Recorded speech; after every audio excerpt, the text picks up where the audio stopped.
चीन की आर्मी की एक्सरसाइज का जो ये वीडियो सामने आया है वो ये बताता है कि एक और चीन ना सिर्फ हमले की रिहर्सल कर रहा है बल्कि दूसरी ओर वीडियो रिलीज करके ताइवान को डराने की भी कोशिश कर रहा है। चीन की इस ड्रिल के पीछे एक वजह और भी है और वो वजह है कि हाल ही में यूएस सीनेटर्स ने ताइवान का दौरा किया है जिसमें ताइवान के अधिकारियों की समीक्षा हुई है। यूएस और ताइवान के संबंधों को विस्तार भी मिला है, ताइवान की सैन्य मदद जारी रखने का वादा भी हुआ है और यह सब चीन को नागवार गुजरा है। और ताइवान के साथ अमेरिका को चुनौती देते हुए चीन ने एम्फीबियस लैंडिंग ड्रिल की है। कहने के लिए तो यह सिर्फ एक ड्रिल थी, लेकिन हकीकत में यह समंदर के रास्ते ताइवान पर हमले की तैयारियों को परखने की एक्सरसाइज थी। इस ड्रिल को चीन और एम्फीबियस मैकेनाइज्ड ब्रिगेड ने अंजाम दिया था। एम्फीबियस मैकेनाइज्ड ब्रिगेड पीएलए की ईस्टर्न कमांड के तहत आती है और उसी की देखरेख में यह वॉर एक्सरसाइज हुई है जिसमें समंदर के रास्ते ताइवान पर हमले की मॉक ड्रिल की गई। इस दौरान चीन के एम्फीबियस टैंकों ने इसी टारगेट पर फायरिंग की। यह जो डमी टारगेट था उसी डमी टारगेट पर फायरिंग की गई एम्फीबियस ब्रिगेड ने की और ताइवान के समुद्री तटों पर कब्जे की रिहर्सल की गई है।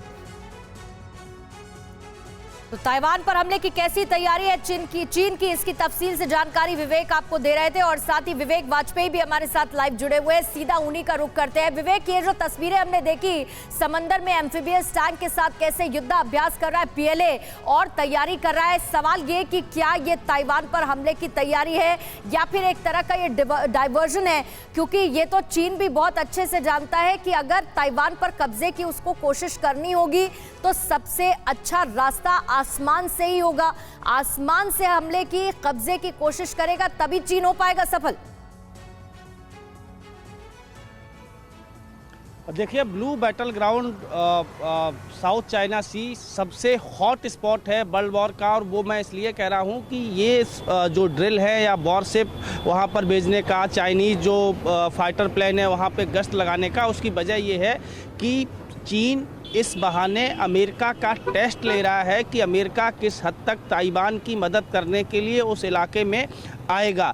अभी मेरे पास जो खबर है उसके मुताबिक रविवार को राष्ट्रपति जिनपिंग ने पीएलए के अधिकारियों की और सीएमसी जो चाइनीज़ जो कम्युनिस्ट पार्टी का मिलिट्री कमीशन है उसकी मीटिंग ली है और उसमें कहा गया है राष्ट्रपति जिनपिंग की ओर से कि ताइवान के ऊपर दबाव बढ़ाने के लिए जो भी तैयारियां पीएलए कर सकती है वो करे, एक चीज़। दूसरा, और ये ताइवान के बहाने अमेरिका से सीधा टकराव लेने की तैयारी हो रही है और अमेरिका को उस ब्लू बैटल ग्राउंड में उतरना इस वजह से होगा कि ताइवान के साथ उसकी रक्षा समझौता है जिसमें उसने कमिटमेंट किया हुआ है ताइवान से कि अगर कोई बाहरी मुल्क उस पर हमला करने की कोशिश करता है या हमला करता है तो वो उसकी मदद के लिए आएगा।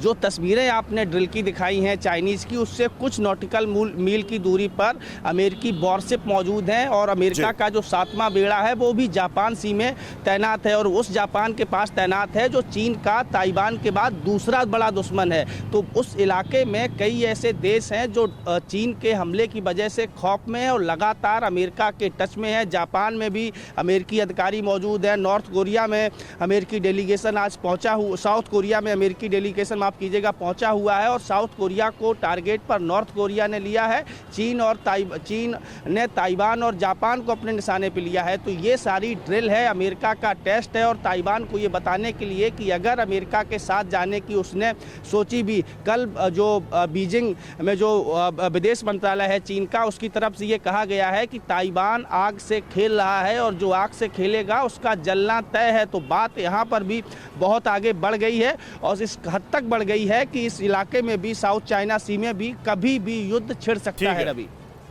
ठीक है विवेक, बहुत बहुत शुक्रिया आपका इस जानकारी के लिए। परवाह देश की, सोमवार से शुक्रवार रात 10 बजे TV9 भारतवर्ष पर।